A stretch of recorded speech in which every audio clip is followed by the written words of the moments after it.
Welcome back to another episode of the Detached Podcast. I have never had anyone on who is a swimming expert, so thank you for coming on today. Thanks for having me. Do you want to introduce yourself? Sure. My name is Faris, and born and raised in the United States. My parents are immigrants from Syria, and I've been swimming my entire life and was able to turn my passion for swimming into a business, and we help people swim all over the world and reach their fitness goals. So when did swimming enter your head? You know what's interesting? My parents didn't learn how to swim growing up. So it's ironic that I'm in the position of being like the swim guy, and my parents never had that background. So when they moved to America, they put me in swim lessons as like a 5-year-old. And that was the community thing to do. What made them move to America? So my dad did his PhD at the University of Oklahoma. So, I think that's at that time, that was one of the main reasons people would leave. They would go for, higher education. So that was my dad. He did his PhD and then later moved to a different part of America in Michigan. And that's where I was born. And actually, when they moved to Michigan, they moved to this like waterfront community. And that's where I ended up learning how to swim. Do you believe that's like a privilege to have moved to the US, considering like obviously the circumstances of Syria over the past couple of years? I think so. I'm incredibly lucky, grateful. I always, I approach life with a lot of gratitude because I know that, I've had certain opportunities and access to things that I know a lot of other people haven't had. At the same time, there are plenty of other people who have the same access. So it's like, what are the cards that you have dealt to you, and then how do you get the most out of them? So have you ever gone back to Syria? A long time ago. Yeah. And I hope to be back soon, especially now the political climate is kind of crazy. But I went to Syria twice, but I was like really small. And what was that like? From what I can remember, it was just like a lot of family time. And, I'm like the adorable child that everyone wants to get attention to. And yeah, I don't really have too much memories besides what I've heard stories and the photos.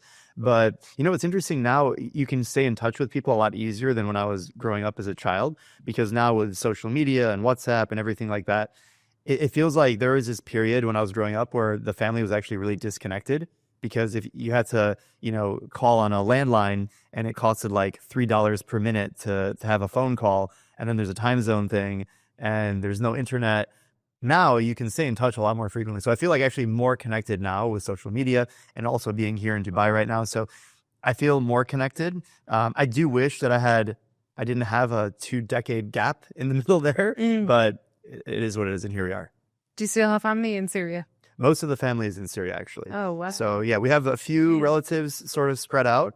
But when my family moved to Oklahoma and then Michigan, they were the first ones to really, like from both sides of the family, to actually leave Syria and do something else outside of Damascus. Damascus is, capital city. It's like a big city. But when you go, not just out of the country, but out of the Middle East, across the Atlantic Ocean, it's a whole nother world. And like I said, without the internet, I feel like, that it was very different doing that kind of a move like 40 years ago compared to today. I feel like everything is more international, globalized. There's still obviously a lot of challenges if you make that kind of a move. But at that time, they didn't just go to America. They went to Oklahoma, which, if anyone doesn't know, it's like the middle of America. Like there's no diversity. And so to have these people coming from the Middle East to the middle of America, that's definitely a big change. Was there any struggle of like growing up being from Syria and then being in the US? I think there was, but I don't want to like shield myself from it, because there were clear differences when I was growing up. Like, for example, the food that my mom would pack for lunch was different than everyone else's. So I'd have like hummus in my food, and everyone have like peanut butter and jelly sandwiches, and like their parents would pack them like the generic, like store-bought stuff. And my mom would like seek out special food and make it for me. I remember I'd have like pita bread and labneh and all this stuff, and people were like, what is that? And it was actually worse for my older brother, because so my brother's 5 years older than me, and he was like, they were more like fresh to America, so they hadn't assimilated quite as much. Like my brother, it was bilingual in the house between Arabic and English, so to get that kind of an experience, I think it was unique, and I really appreciate that. At the same time, in my school, I was the only one like that. So like none of the other kids in my class, their parents would speak to them maybe in a different language. And so, from that, and also you have language, you have culture, you have religion, you have all these different things that are like different than everyone else. But I think just my personality and maybe the way my parents raised me, I really just embraced all of that. And I never really felt, even though there were people who put me in a different category, I still felt like I could get along with everyone. So you never felt like excluded or anything for being different? I was certainly excluded. I think it's more like my mindset. I didn't really allow that. I think, you know how people form like cliques in school and you have, this group of people and this group of people. For whatever reason, I was never really in any of those cliques. I sort of just got along with everyone. And I think even like today, I have a lot of acquaintances and I am still similar. It makes it difficult because you don't really have as many like close people because you're just associated or you have all these people that like, or they know you or something. But then you don't have as much of like a close circle. So I feel like even today, I'm still working on that. But growing up, and maybe this is a therapy session, maybe this is rooted in how it was in school because I never really had that growing up. I mean, swimming was part of that. Like I had my community of people that were swimmers and on the swim team, and that was one. But I think a lot of those people are still in the acquaintance category compared to like deep connections that I've formed for a long period of time. Why do you think now as an adult you find it difficult to form deep connections? For me, I think it's hard to find deep connections because I'm always on the move. I feel like I haven't been in one place doing the same thing for a very long period of time. And also, so that's maybe part of it. I think the other reason is just like, again, my personality. I'm very like growth oriented. And sometimes you can grow out of different groups that you were a part of. So maybe like, I'll give you an example. So, I swam at my university. I competed in college. So I had, my group of people. That was my clique for like 4 years, basically. And today, I mean, I've taken swimming and turned it into a career and a profession. And I do that at like a high level. And almost no one else is still doing that. And they've gone on and done other things. And so not just from the swimming perspective, but also in like pursuing ambitious goals. People, maybe they get a job and then they sort of just like settle down with that. And then they're happy with that. And that's fine. There's nothing wrong with that. But I've taken the entrepreneurial route, which, very few people end up taking from a more traditional background. And I think that's partially almost excluded me from forming those closer bonds just because you keep almost, I don't want to say like outgrowing people, but you're going in just different directions and people are just fine with what's going on right now. Yeah, you're going at a different speed. So just people then, it's either they speed up to your speed or then they just get left behind in a sense. Yeah. And it's not like sometimes when you do say that out loud, it might seem like kind of negative, but also it's just the way life goes. It's you're growing, you're progressing. And if people want to go at the same speed as you, they'll catch up to you. Yeah, it's different phases of life too. So like, some of my friends now, they have, like a few children. And I don't have any kids. So, sometimes they'll have events and like they won't invite me because they know like, well, we're just going to have like couples or, like everyone who has like a 2-year-old or something. And so I think, and that's totally fine. I think it's just naturally you're going to be with different groups of people. And I'm a big believer in you're the average of those 5 people that you surround yourself with, that you compare yourself to. So if you're around a bunch of family people all the time that have kids, that's your circle. If you're around a bunch of single people or people who go partying or people who do all this other stuff, that's going to reflect on you. And so now I feel like as I'm trying to get to that, and not the partying part, the family part, as I'm trying to get there, it's trying to identify how do I spend my time, who do I spend my time with? And it's just a continuous process of learning. When you just touched on partying there, did you ever like drink or drugs or anything? Because now being an athlete, like, did you look after your body as if it was a temple or how did that look? Yeah, you have one body, so you got to take care of it. I never participated in any of that shenanigans, whether I was in... Shenanigans, I love this word. I love this word. It's a word that I haven't heard in so long. Yeah, so silliness, shenanigans, partying, whatever. I never did any of that. And I think part of it is not... I don't really think it's because, I'm an athlete. I have to treat my body as a temple. I mean, I've eaten plenty of fast food hamburgers and stuff. So I do take care of my health, and that's part of my life. But it was more just like the way I was raised. So from my family upbringing, that's really the reason why I wasn't participating in a lot of that stuff. I think today, and especially now, it's almost like trending to be like really fit and not drink alcohol. It's like, I've been doing this my whole life. And like now you guys are catching up. But I think it's more just the way I was brought up.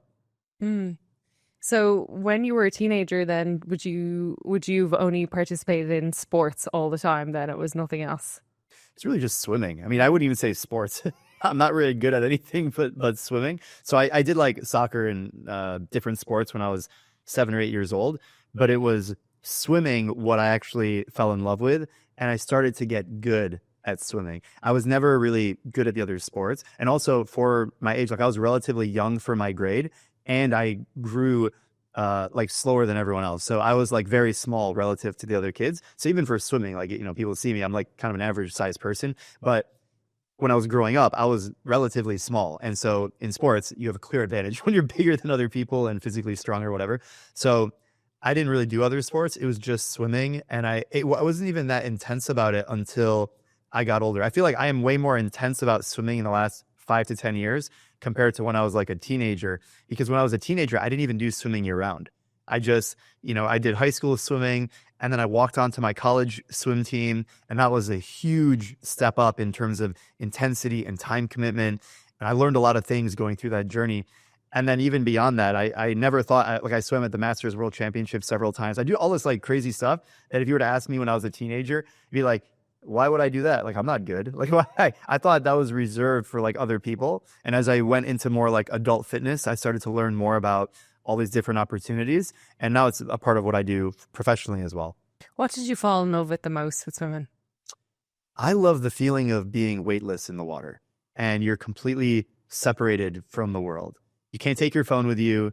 No one can bother you, and you're just alone. And you have, when you become better at swimming, you have full control over everything. So, for someone who's not like a trained swimmer, like, oh, I get in the water, I hold my breath, I blow bubbles, I splash around. But when you've trained it, you develop this insane vestibular awareness in the water, and you can really manipulate your body in a lot of different ways. Everything from, obviously, there are different strokes that you can swim, but also, being able to like push off the wall in a streamline, take 7 dolphin kicks, and then 5 strokes to get to the other end of the pool. And you could on command tell me, I want you to swim 32 seconds in butterfly in a 50, and I could like do that on command. And that feeling of control and being separated from everyone else is really special, and you can't do that in any other sport. On the days that you don't swim, how do you feel? I feel fine. I mean, I swim almost every day, but like it's not like, oh, I need to go swimming. You actually improve your feel of the water the more frequently you do it. So one of the most challenging things for me actually is if I swim like every other day. So a lot of people actually do this, is if they swim, this is their normal routine. Most people swim 3 or 4 times per week. It's kind of like weightlifting. You don't really weightlift 7 days a week. You give yourself some time to recover. Swimming is a little bit different because you actually don't need that recovery. Because swimming is low impact, you can literally do it every single day. So for me, I actually have a challenge where I feel like not as good when I get back into the pool. So it's not an issue of not swimming. It's that next session that I swim in. If it was more than 24 hours since the last one, the beginning doesn't feel very good because you've lost some feel of the water. You're like not as sharp, if that makes sense. And so it's not the days that I don't swim, it's the days that I swim after not swimming, and then it's hard to get back into it.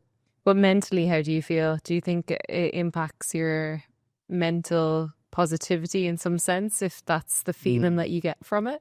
I think it's working out in general. So normally I work out every single day. If I don't work out, then I feel like something's missing. I didn't maximize my body and my mind.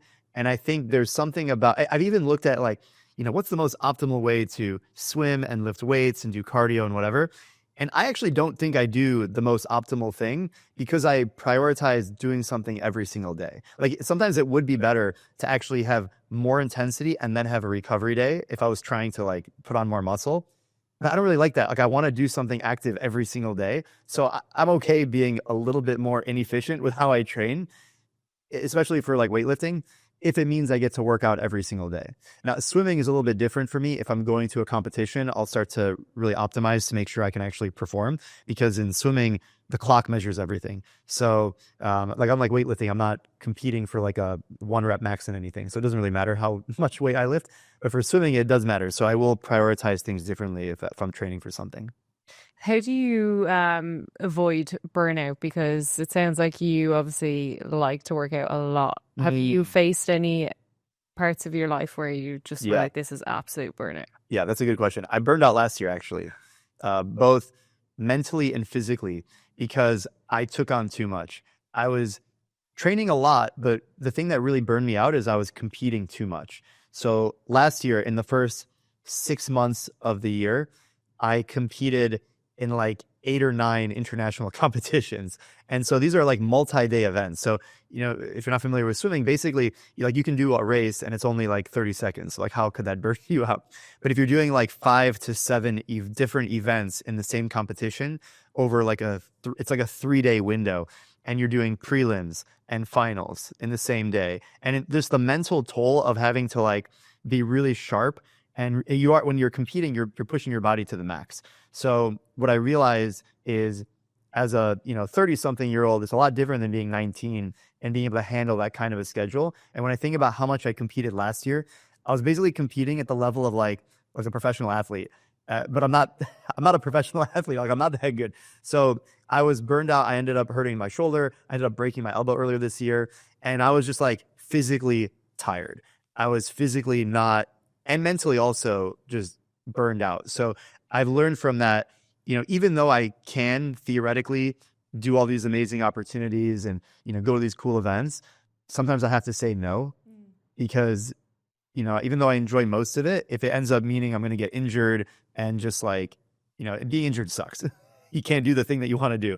So I want to avoid that as much as possible. When you talk about mental burnout, what happened? So I think it was all related. So, I mean, I'm building the business. I'm writing another book.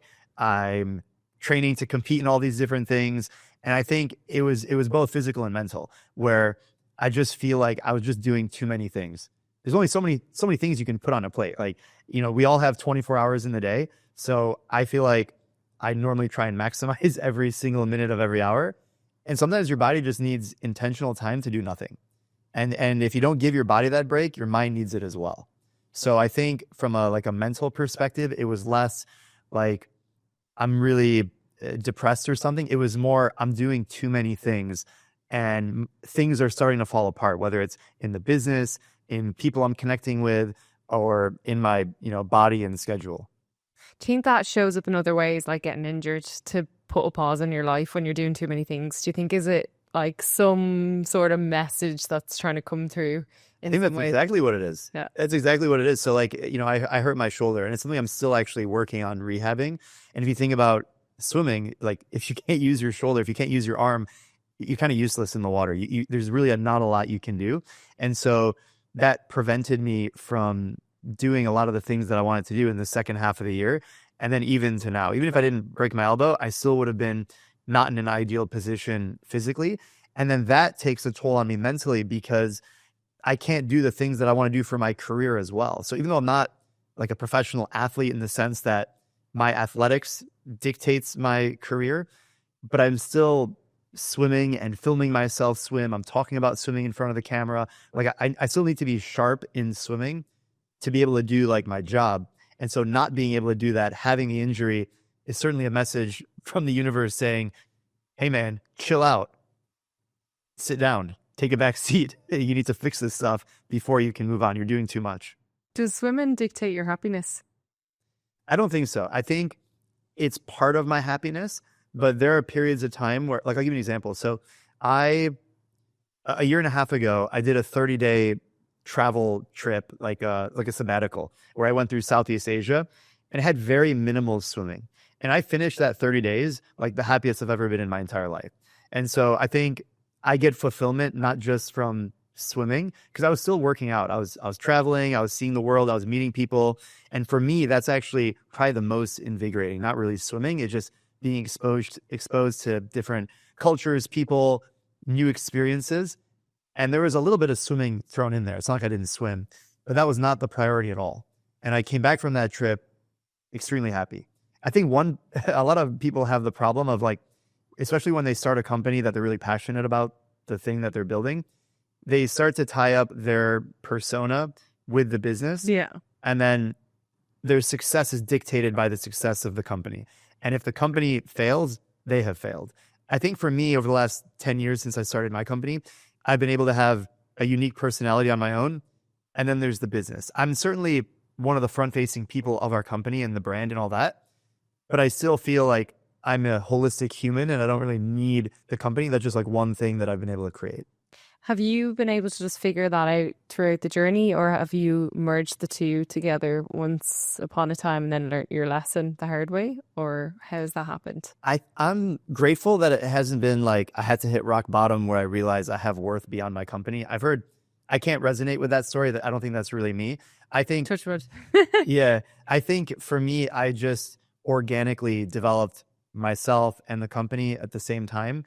I mean, I existed before the company and I'll exist after the company. So I think part of it too is because I started my business when I was already like an adult. So it's not like, same as the online content. So I started to become like popular inside of our industry when I was in my mid 20s. So I'd already developed my mindset. Like I knew who I was. I wasn't really as influenced as some of the things that would be influential to, say, a 15-year-old. So if someone starts a company when they're 15 or they become like a TikTok celebrity when they're a teenager, I mean, they're still maturing as a person, but they're getting an unbalanced view of the world because of the way people perceive them. And I think it's actually more beneficial to gain popularity as a fully fledged adult where your prefrontal cortex is a little bit more development. Not to say that you don't feel that level of like notoriety and that it gets to your ego, but at the same time, you're at least closer to the more complete version of yourself. And having this popularity or business success, whatever, it doesn't mess with your mind as it would if you had started a lot earlier. Do you know what? I had an interesting thought the other day, and I was thinking like there's a lot of personas online, influencers, and they expose themselves as this unique person that's not actually them behind the scenes.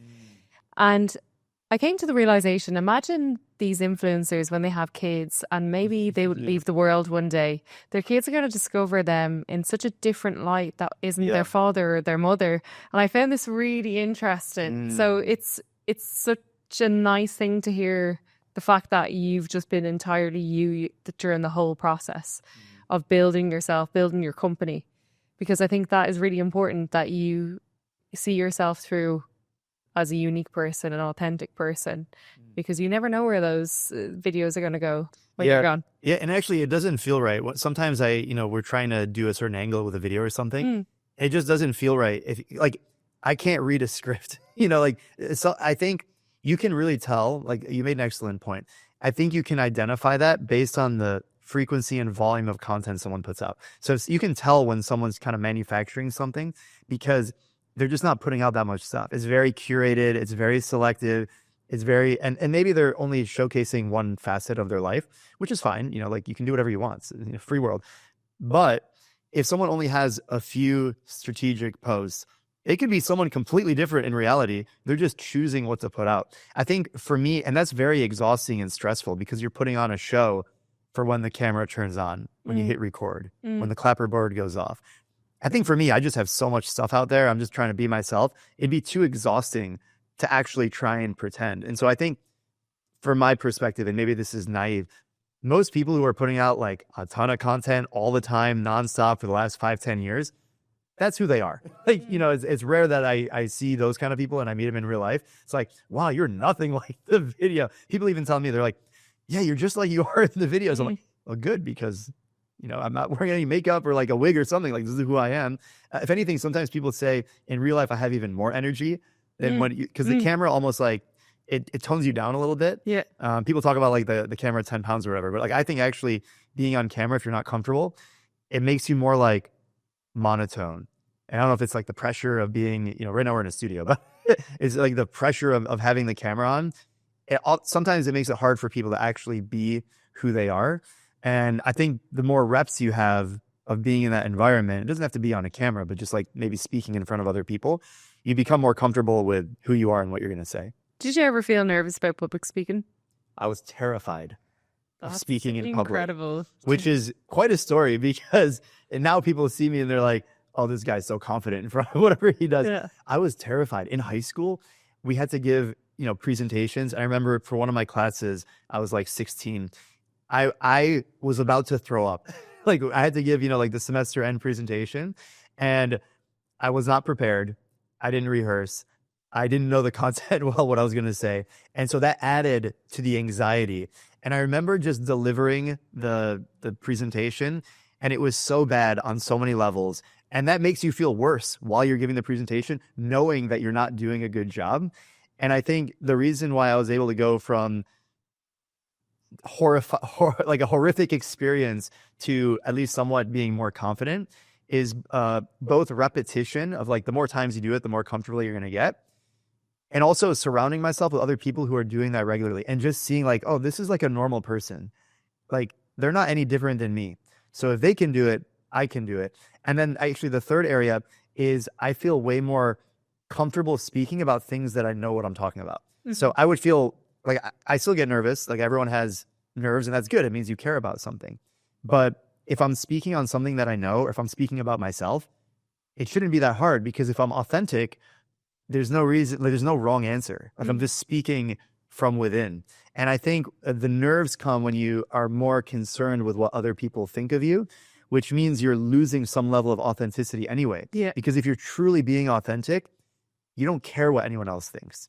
And I think that takes some level of self-belief and confidence to be able to do that. But I've learned over the years that, you know, I can't control what everyone else does. I can't control what they think of me. I can just put my best foot forward. And I just want to be the most authentic version of myself, and you can take it or leave it. I think a lot of public speakers that do feel nervous, they don't actually understand the true purpose of why they're public speaking. They just want to do this public speaking speech, but they don't actually have a true purpose. And this is why they get so nervous, because when you think about it, if they are providing information to the audience, right? Surely it's all about the audience, not about them. And then I think they forget that actually what they're delivering is for the other people. It's nothing to do with them. You know? And it's 100%. And that's where that anxiety comes from, because the fear of judgment and rejection. Yeah. And I think for me, the content that I make is I'm trying to help people get better at swimming. Like, and it's something that I know and I'm really passionate about. And I don't care if you like the t-shirt that I'm wearing when I'm in the video. My goal is to communicate to you the specific topic of how to get better at swimming. And so because I know I can deliver that value, I want to put my best foot forward to make sure that the person receiving this message, whether it's in person or on video, they're actually able to, you know, pull something of value from it. And then you start to not really care about, you know, is my hair good? Is, you know, maybe I should have shaved today. like those things start to not matter as much. I mean, you certainly want to be presentable and you want to be memorable. I think that's one of the most important things that people maybe overcomplicate is like, how do I make sure I leave a good impression? And the way you do that is just being yourself. So when it comes to building an app and then obviously being passionate about swimming, how does like an entrepreneur differentiate whether their passion is well implemented or is whether it's going to be the right idea to build a business out of their passion? Like, because I kind of find, like, even as a fitness professional, I was strength and conditioning coach. I found when I stopped delivering personal training and I was thinking about delivering an app, right, they're two different things. Yeah. You know, you become a business owner, you're not fully living your passion. Have you found it disconnected between the two, or do you feel happy in both? Yeah, that's a really good and difficult question, because over the years, I've had to make changes so that I can stay connected to my passion and not just be the corporate guy who is disconnected from the reality of what their product is actually delivering. One way that I've done that, to be more clear, you know, so I was a swim coach. We started the app, and then I stopped coaching swimming. And so there was a period of time where I felt disconnected, even though I never forgot how to swim. Like I still swim and whatever. But a lot of the value that I try and communicate is through coaching, not really the athletic side of things. So as a coach, when you're doing it in real life, you can feel the connection with the other person. You also get to understand, like, is this drill good for them? And you really sharpen your skills when you're actually doing on the ground, on the ground, on the pool deck, whatever. So there's a period of time where I stopped doing that. And I did feel a little disconnected. Same thing goes if you stop talking to your customers or prospective customers. So even with that, so, you know, people who download the app, I talk to them a lot. And then I slowed down how much I was doing that. And then I started to feel disconnected. And so, you know, one time we were doing like a video shoot. And so it just sounds so crazy, but I hired athletes to come in just so I could like coach them a swim workout. So it looks like I'm coaching people swimming. And so the reality is, like, I was actually coaching them. It's not like I needed some model to be in the pool. Like I had actual swimmers, we were training them, and I paid like $10,000 to do this video shoot. And then I had people on the pool deck like asking, hey, can we participate in this? How do we sign up for this? And so that's actually how we started our swim retreats. So we do 1 week swim retreats, and that's how I stay connected. So even though I don't coach on like a daily basis, every few months I'll do a 1 week training camp. And the idea came from a video shoot and people like literally wanting this thing. And so now it allows me to do the thing that I'm really passionate about, which is coach and keep my skills sharp. At the same time, I can focus on running the business, which is not dependent on me coaching every single day in real life. So I think that's how I've been able to balance it. But to answer your question around, is your passion something that you should create a business about? That's a little bit more complex because it really depends on the person. And I think this is different for everyone. So some people, they really want to just be a business owner. And if they can combine their passion, like good for them. That's what they should do because they have the most interest in it. Some people may feel that they're exploiting their passion and they don't want to necessarily monetize it. And so they want to have like this separation between the two. And so I think for me, I would just recommend you have to do some self-reflection of like, what do you actually want for yourself? Are you okay, getting paid from one source and then your passion can stay your passion and you do that like 2 hours a day? Or do you want to go 16 hours a day in your passion and you're going to get the other 30% that you're going to hate about it? Because my job is, I love what I do. I don't love all of it. There may be 20, 30% of the stuff I do I don't want to do. What are the things that you don't want to do? They're like admin stuff. Like I don't want to have to go through payroll or someone has this email issue or like some governmental thing or accounting. There are a lot of like little things like that. Also, when you hire employees, you have to take on additional responsibility where, if someone screws something up, it's technically your fault because you're the one who hired them. So now you have this, delegation and stuff like that, which is not me coaching swimming. But I know building the thing that we're trying to build requires some level of delegation and admin work and all this stuff that you don't want. And that's what's required to build any kind of business, whether you're doing it by yourself or you're going to scale to like thousands of people. You have to do stuff you don't want to do. So if you want to keep your passion and not deal with the things that you don't want to do, then you shouldn't try and build a business out of it. But if you're so passionate about it and you don't mind the added work of things that you don't want to do for pursuit, then you should consider taking the passion and actually building something that can be monetized. How does one create an app? How do you create an app? How do you create an app? You create an app today way different than you did 10 years ago. Yeah, I know. So it was way more complicated for you back then. It was slower and more expensive. Yeah. So when we started, you needed to build the software natively. There weren't these cross-platform tools. There wasn't AI. None of this stuff existed. So, I recruited 2 technical co-founders. We built out a technology team company. What do you look for in a co-founder? What do you look for in a co-founder? You look for complementary skills with the same values and vision. The biggest mistake people make in choosing a co-founder is finding someone who's exactly like them. You need to have complementary skills because you don't need 2 of the same person. The idea is that building a startup is so difficult, regardless of the type of company. So you need people who can own different parts of the business, whether it's someone doing the technical stuff, someone doing the sales, someone doing the marketing, someone doing the design. These should all be very different people. The worst kind of business structure is you have 3 MBAs who all went to the same school with the same interests, with the same technical skills. You really only need one of those people. It'd be faster and more efficient if just one of those people started the company and did everything by themselves. So when you start to expand beyond one person, it's so important to have someone who shares the same vision and values, and they're directionally moving in the same direction as you, but they do things that you can't do. And if they can't do things that you can't do, then you have to think, well, why are they there? So when you started your company, did you have any teething issues with co-founders? Because yeah, I think it's weird if you don't have to, like when you're building a company, whether you have 5 or 50 people, you probably did something wrong if you didn't have to let someone go. Because the reality is you're not going to get it right every single time. And regardless of how many times you've hired, whether it's a co-founder or a first employee, you're still learning through that process and your needs change over time. So for us, we had 4 people initially. Initially it was 3, then it was 4. And then one of the guys, we didn't align on the vision, the direction, the complementary skills. And it was a mutual, basically, parting of ways. It's not that much different from having to let someone go in the company. They may not have actually done something wrong. Like they didn't break the law. They didn't do anything malicious to hurt the company. But as the business evolves, their skills might become redundant. Like the things that they're doing, you may not need to do them anymore. And so if they can't adapt to whatever the new reality is, then it's better, instead of trying to keep them there, and it's better to let them go to another opportunity and find the right person that'll fit that role. At what stage did you feel like, right, this business is going in the right direction, everything's going sweet? Because startup is a bit of a funky phase, right? How long did that last? Yeah. I mean, I'm still trying to make it work. I've been doing this 10 years. I'm still trying to make it work. I think there are specific instances that I felt that was not the answer I wanted. We're on top of the world. Yeah. What do you mean?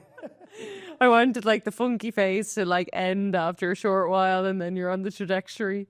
No, so I think what happens is, no, that's a good point. So like what happens is you become complacent. So I've experienced that several times where it's like, oh, we did it. Like business is good. Yeah. Like, we're good. But as soon as you do that, everyone starts to pass you. The world changes. Yeah. If you don't adapt, then you're going to be left behind. I think that's why my first instinct was like, I'm still trying to figure it out, because the world is changing. Like I mentioned, like when you build the app 10 years ago, it's way different than launching something now. Yeah. Whether it's using the AI tools or just like the way the market is or competition. We were the world's first swimming app on the Apple Watch. Now there are a ton of apps and they all copy what we do. So you can't ever think that you've made it. You always have to be pushing to leverage the new technology, the market, your own skills, your own positioning, because if you don't do that, you will be left behind. Are you at the point now that you would like to sell the company? I would like to scale the company. And if that means an acquisition and a company wants to help us grow, I would absolutely consider that. Because like I said, like you're always trying to figure out how to make it better. And so at some level, I mean, like 10 years of doing this, it is somewhat exhaustive. Like I'm tired. We talked about burnout and stuff, but like I don't feel like I'm burned out right now. But I'm definitely tired.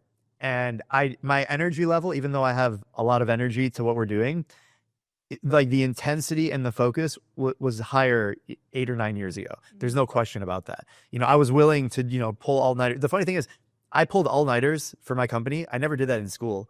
Like I always remember people like, oh, we got an exam tomorrow, I got to pull an all-nighter.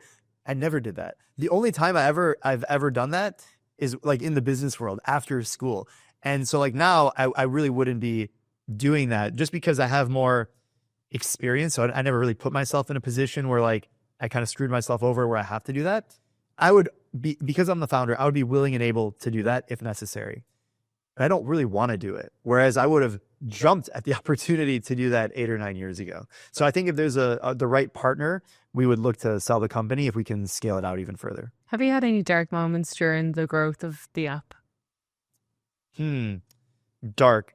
I don't know if it's dark so much as extremely difficult, where I'm like, why is this happening? And you almost get like, it's almost like you're frustrated. I think frustration is probably the biggest. There have been a few of those over the last decade. The most notable is COVID. So if you imagine like the world's swimming pool shut down, we have a swimming subscription. No one can swim. Why would you start or renew a subscription for a thing that you can't do?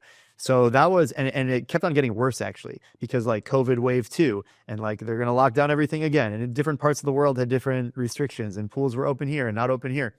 So that was like a 18 to 24 month really bumpy window where it was, where like I felt like I was on a hamster wheel, where I'm just like working really hard. The whole team is really committed. We're like burning money like crazy. And when you have a team, like at that point we had 10 people, and I had just hired 3 of them right before COVID. And like I didn't want to let anyone go. We're spending like over $100,000 a month on salaries, and we're like literally like making almost nothing for that extended period. So you look how much money you have in the bank. I got to pay all these people. So what was your burn rate for like 12 months? Like how much money you burn in 12 months during COVID? Maybe like $1 million. Wow. Yeah. So I mean, but like it's all relative. So it was more, as like a 20-something-year-old, I had this high in 2019. I mean, to tell you the arc of like how ridiculous this all was, 2019, we're growing like a rocket ship. We hit like, 7-figure company now. We're doing, over $1 million in revenue.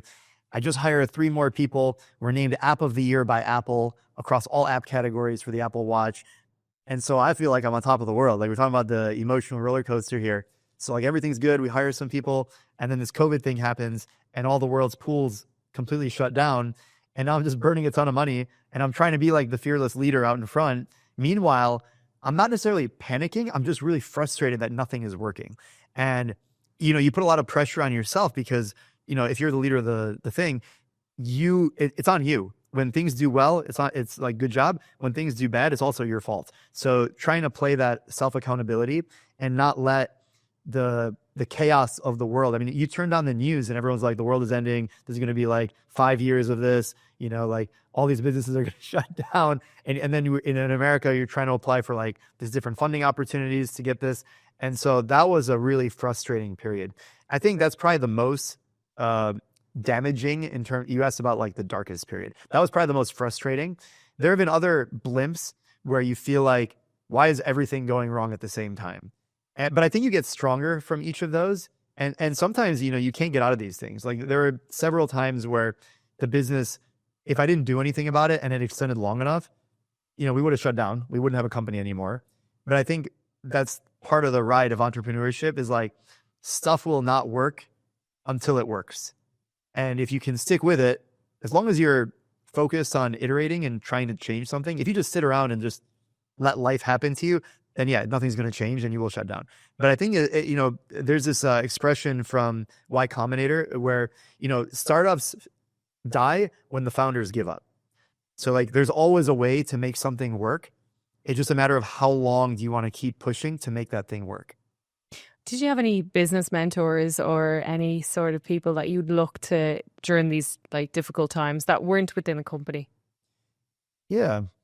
Yeah, I think mentorship is huge because it's not about, you can surround yourself with people who are really successful, and that's powerful and maybe inspirational, but you can't be actually working with a founder. So before I launched my company, I worked for 4 different startups.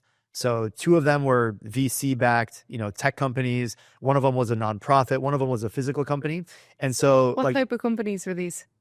So 2 were technology software companies, and they had raised like venture capital funding. And the last one I was at, I started this like my Swim Pro while I was at that company, and I sat between the CEO and the CMO. So like I heard their conversations. I was behind the scenes. The tech company I was at before that failed miserably, so I learned a lot from that as well.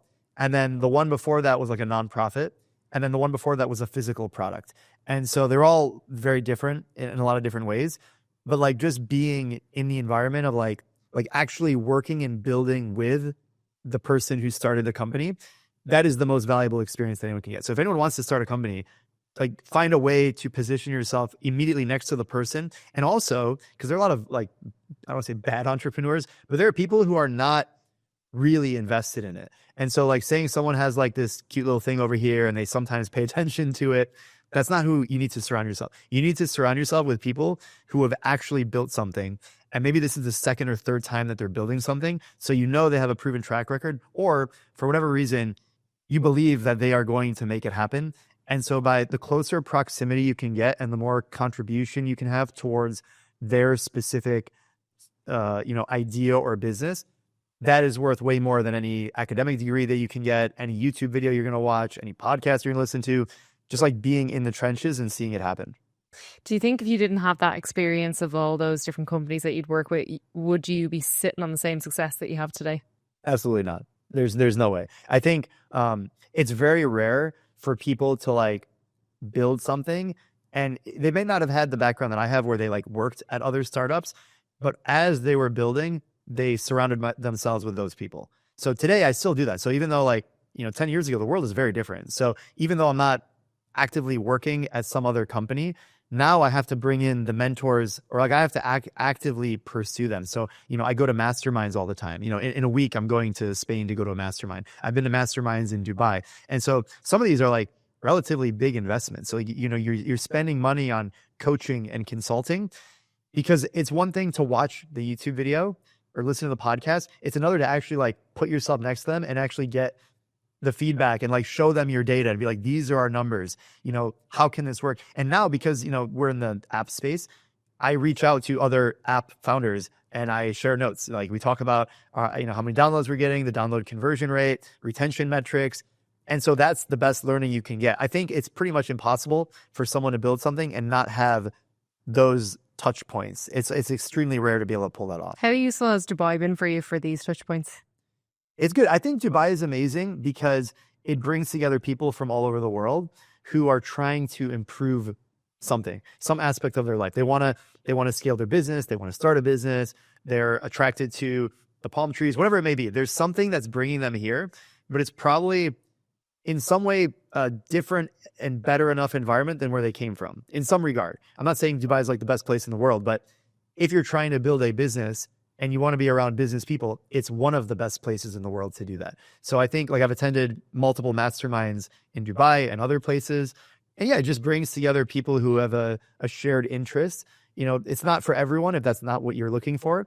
But for me, I found it useful to, you know, because it attracts a similar like-minded set of folks.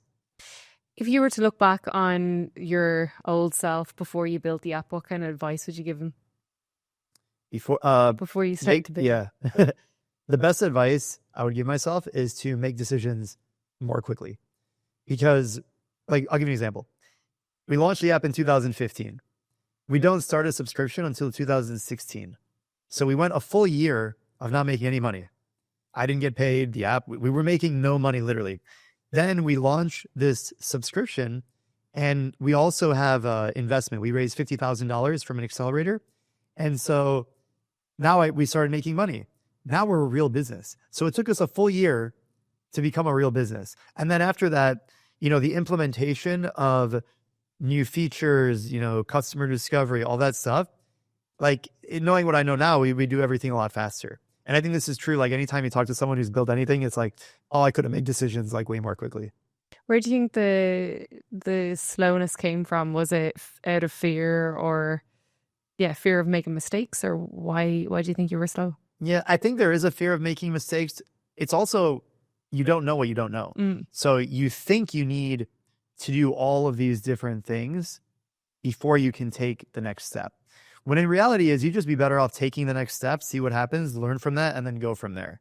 You know, like in software development, there's like two different strategies for building a product. There's the waterfall method, which is where you plan out for like a year in advance what you're going to build, and then you try and build it over a long period of time. And then there's the Scrum approach, which is like every 2 weeks we're gonna do something different, and we're not gonna even plan beyond 2 weeks.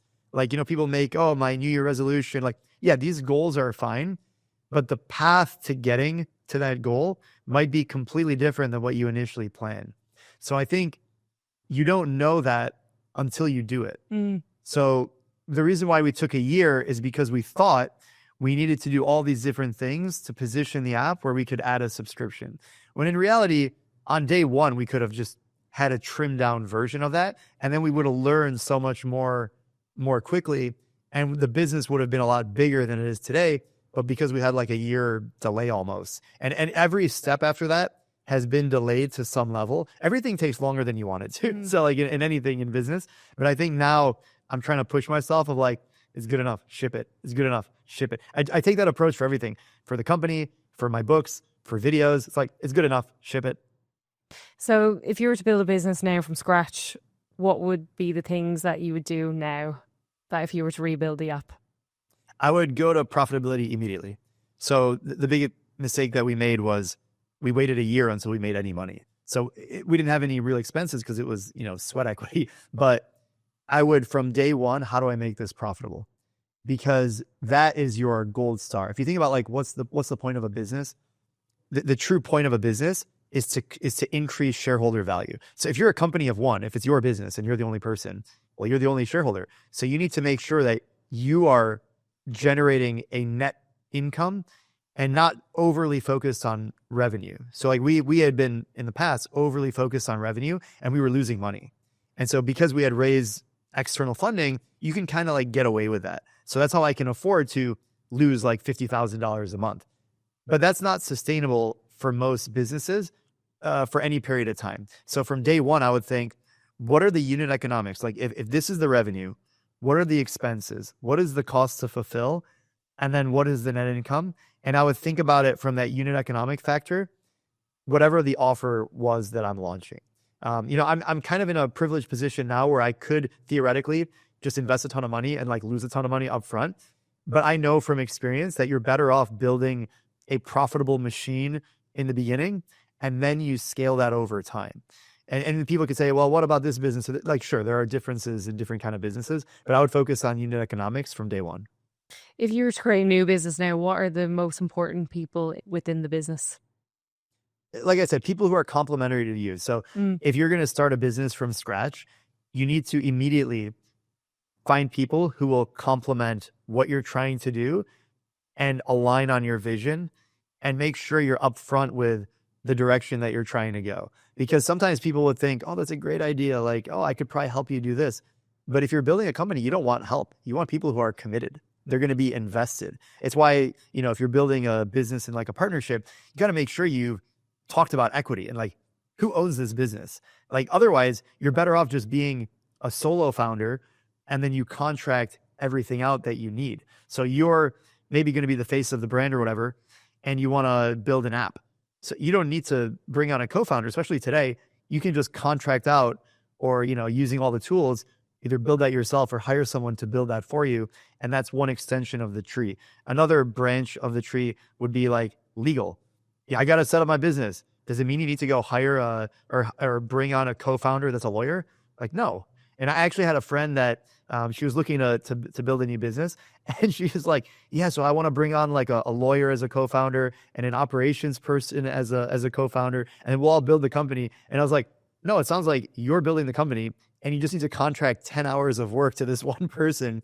You shouldn't give them any equity. You're just going to hire them. And because you're self-financing that part, like that's just an expense of setting up the business. That's probably the only exception to what I was saying about the unit economics. Like, yeah, obviously there's no profit on the other end of, the legal setup or something like that. So there are obviously circumstances where you don't need to have profit on the other end of that.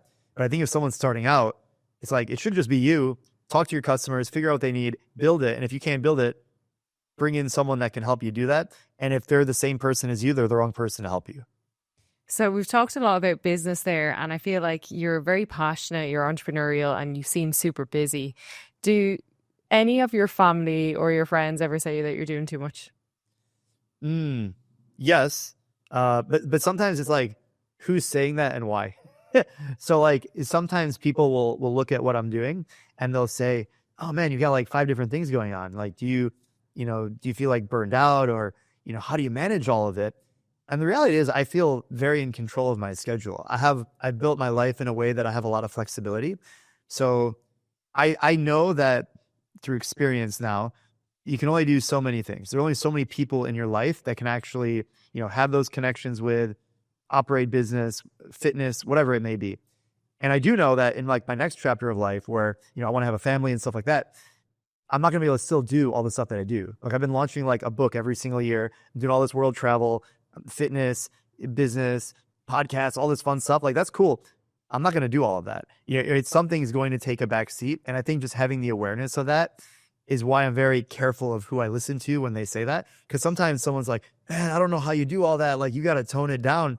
And I look at this other person and they've got like one thing going on and they don't like it. They're miserable at like their one job and they're not fit.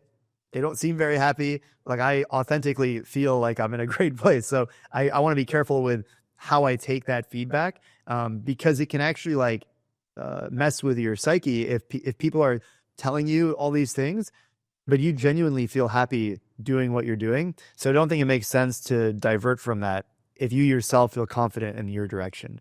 What have you done for your self-development? Self-development. This is, I mean, I like to surround myself with people who are doing the thing that I want to be doing, or there's a shared interest. So from a self-development perspective, that's, if we think about it very holistically, there's physical development. So I want to be around people who are fit, who are working out, because of my job, that's like a big part of it. From a growth mindset perspective, I listen to a lot of podcasts. I want to be around other people who are having these types of discussions and they're thinking about things in a similar way to me.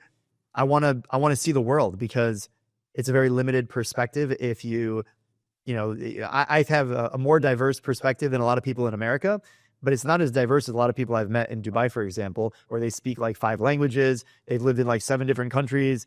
I've been to a lot of places, but I haven't really lived in that many areas. And when you live in a different area, you meet people and you get a different level of depth to what goes on in their mind and how they see the world. And I become a lot more open-minded the more that I've traveled, the older I get, the more I talk to people. I have certain things that I believe myself, that I, stick to my guns. At the same time, I'm a lot more open-minded when someone has an opposing idea, and I actually want to hear them out. So sometimes, especially like if you get into the political side, like I actually want to hear both sides of the argument. Like I want to genuinely understand, like, why are people so convinced of this one thing when I initially thought of something in a different way? Like there must be something to it. You see this in America, at least with the political race, or like the country seems so divided. There's like two candidates and they like want to kill each other and they're so angry about the other side's view or whatever. And it's like, why? Like, how can, someone become elected as the president and then half the country's pissed off? Like why is it? And they're almost confused that the other people could even think like the other side. Right. And so I try and, cause there's, the media has its own biases. So I try and just expose myself to like, why do people think like this? Because I think you can put yourself in a box, in an echo chamber, especially with social media, where now you only hear people that validate what you're already thinking. And I think that can be in every facet. So for self-development, I just try and expose myself to all these different ideas and see what works and learn and just keep going. So with your first book, when did that begin? So my first book was 2020. I wrote it during COVID. And actually what's funny is the reason why I decided to publish a book is because I was watching like this YouTuber, and he, in a completely different genre, he did like finance related stuff. And he was talking about how he wants to bring this information to more people. So he makes YouTube videos. He was doing like public speaking. He was doing interviews. His name is Financial Education on YouTube. So anyway, he's just a finance guy. And he said he decided to write a book because some people read books. They don't watch YouTube videos. And so it was just a very simple like, oh yeah, like not everyone watches my YouTube videos. And I've written hundreds of articles on our website. So like I didn't have imposter syndrome of like, oh, like do I know enough? Like I've already written basically a book in fragmented ways. So, okay, it's COVID. People can't really go anywhere. Let me, reinvest in this area of my, output basically. And so, yeah, I wrote my first book, Swim Like a Pro. I wrote it in a month because I kind of knew what I was talking about. I just needed to organize what I've already written, published that in 2021. And then I thought, cool, I never thought I'd write a book. I was a terrible reading student in school. I was below average on every test score. They put me in a special class for reading actually because I was so bad at it relative to the other students that were my age. And a lot of it, what I realized is like the material kind of sucked. Like I wasn't interested in it. And that's why my reading comprehension, I think, was so poor relative to other people. So to think that I had written a book was crazy. And then once you go through the... Publish it. What's that? How did you publish your book? It was self-published. Okay. Yeah. And so the power of, like Amazon now, all these barriers that I thought of like, how would you even go about that? Do I have to print inventory? And when I realized, oh, it's like a YouTube video, like anyone can do this. And I already have an audience for distribution. So I didn't really think I wonder if anyone's going to, I didn't even think about, I didn't publish the book to make money. I think, if anyone writes a book, you want to understand why are you doing that? Because it is a lot of work. It's going to be just like starting anything. You're going to be told no, and it's things are not going to go the way that you want. It's going to take longer than you think. So for me, it was more about how do I package this information in a new medium, which I haven't done before, and how can I increase my own authority in the category? And a book is basically a business card on steroids. So, even the word authority has author in it. So if you want to be credible in your category, it helps. It's not required, but it helps to have a physical thing that you can just hand someone. And that's some people hand a business card, I hand them a book. And so it's a lot more powerful when you have that physical thing that, it's a difference between, oh yeah, I have a YouTube video about it, or I have an article. I have 250 pages of words that had focus and effort, and we packaged that together. So for me, it was never really about making money. It was more, how can I document this thing and then create credibility and value to the market. Since then, I published other books just because I'm passionate about sharing information. I feel like there's a lot more that I can share and package it in different ways. And it furthers my credibility. I thought about the books in different ways now, but Yeah. For your most recent one then, like how do you actually structure a book? Do you just have this idea and you just keep writing, or do you actually structure it before you begin? Yeah, for a book, it really depends on the type of book it is. So, the most simple genre is like a self-help book or like a instructional, like this is how you do X, Y, Z, or a transformation. You're right here. By the end of the book, I want to get you to here. Just like the arc of any storyline. You have a current challenge and I'm trying to help you get over it. This is the most simple format because you want to think, well, like my newest book is How Not to Drown. It's like, well, I'm going to teach you how to swim. So what's the first problem that people have why they don't know how to swim? Maybe they're scared of the water. They never learn. They don't realize how important it is that they should learn how to swim. So the first phase of the book is overcoming the fear of swimming. And the second phase is, okay, now I'm going to teach you step by step how you actually would learn how to swim in 10 steps. And then the final part of the book is okay, now what's next? So how do I take these skills and keep going? So any self-help or self-development instructional book follows that. It's like just a timeline, like where do you get started? And then how do you go from there?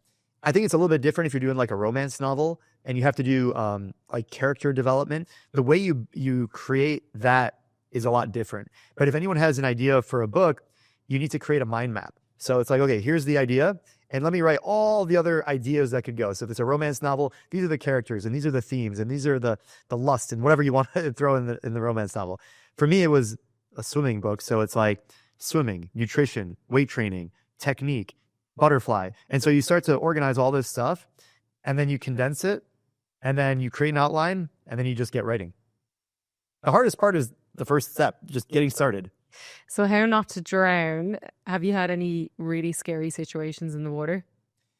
So this book actually came because I met people who had lost loved ones because they drowned. And so I remember this one specific story.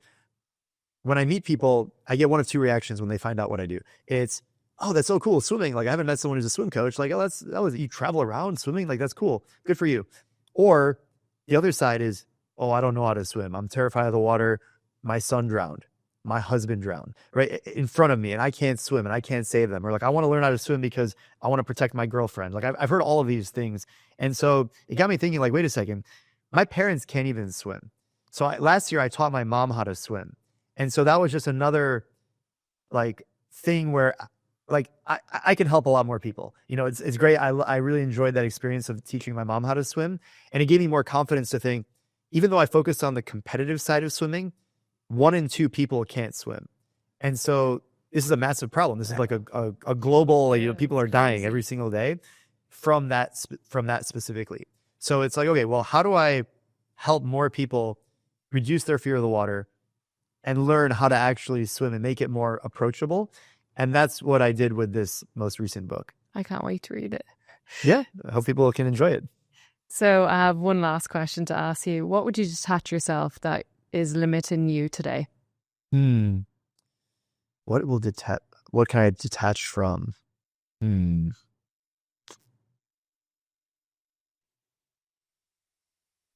I want to detach myself from my preconceived notions of who I am and who I can become. Even when I think about today where I am, I would have never thought I'd be doing some of the things that I'm doing, having this conversation, just other stuff in my life when I was a 15-year-old. And I think to myself today, in my 30s, you know, what are some things that in 10 years from now or 15 years from now, I don't really think would be possible. And I want to detach myself from that perception I have of my future self. Great answer. Thank you so much for being on the podcast. Oh, thanks for having me. Enjoyed the conversation.